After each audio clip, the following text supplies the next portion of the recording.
So I know I've made so much content about the Cleveland Browns over the last few months, but now that we are just weeks away from the start of the season, everything is starting to ramp up and there is just so much to talk about with this team. In this video, I'm going to be going over Deshaun Watson's one preseason drive so far and why he looked like he may be back to Pro Bowl form. I'm also going to be talking about the Cade York, Jedrick Wills, and Anthony Schwartz situation, and also about what the realistic expectations for this team are in the upcoming season. But before I begin, I would really appreciate it if you would drop a like and subscribe. It only takes 5 seconds, plus you can always change your mind. I'm on the road to 20,000 subscribers, and all your support truly means the world. Alright, so starting off with Watson's preseason drive, the first play was of course a jet sweep to Elijah Moore, and he ended up getting a big gain, and I expect Moore to be a big part of the offense this year. Anyways, here we have Watson in the pocket on just your basic passing play, and you can see Njoku is wide open, and as the season goes on, Watson probably should hit him here, but what he ended up doing was taking off because there was nobody in sight,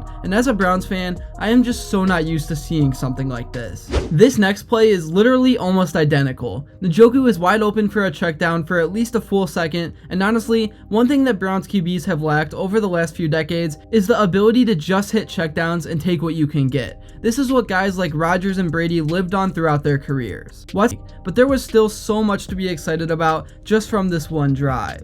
Like I said, I really expect this to be Deshaun Watson's year, and I know the Browns have done nothing in their history to give the fans any hope, but it doesn't matter because the Browns have the most loyal fan base in the world, and they continue to show up and get excited for week 1 every single year. And this preseason definitely hasn't been all sunshine and rainbows because there have been a few guys that have really disappointed. Starting off with Cade York, he's about on his last leg right now, and I feel bad for the dude, but he's just in his own head and has an extreme case of the yips that could not be fixed. And if he ends up doing the kicking for the Browns this season, then he's going to cost them 1 or 2 games just like he did last year. As for Anthony Schwartz, apparently he had a great week of practice against the Eagles, but in game, he literally loses his ability to catch, and it's kinda sad. People have wanted this guy gone for so long now, but I understand what the Browns' point of view is and that he has so much potential, but man, he just doesn't have the right mindset. And for Jedrick Wills, he's just been straight trash, and I'm starting to lose faith in him, and it sucks because he plays one of the most important positions on the field. But yeah, overall, I'm confident in the Browns roster this season after what Andrew Berry did over the offseason, and it's pretty clear that they're going all in, and if things don't work out, then this franchise is so screwed, as they already were.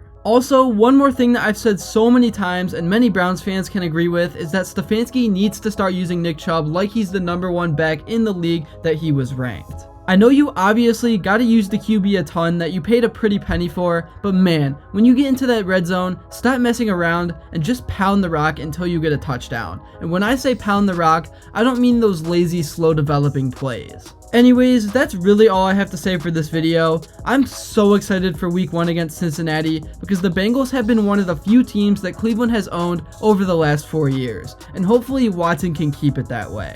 If you enjoyed this video and haven't yet, make sure to like and subscribe because your support truly means the world. And there is just so much to talk about right now as the season starts to ramp up, so let me know what you would like to see next. And until then, I will see you all later.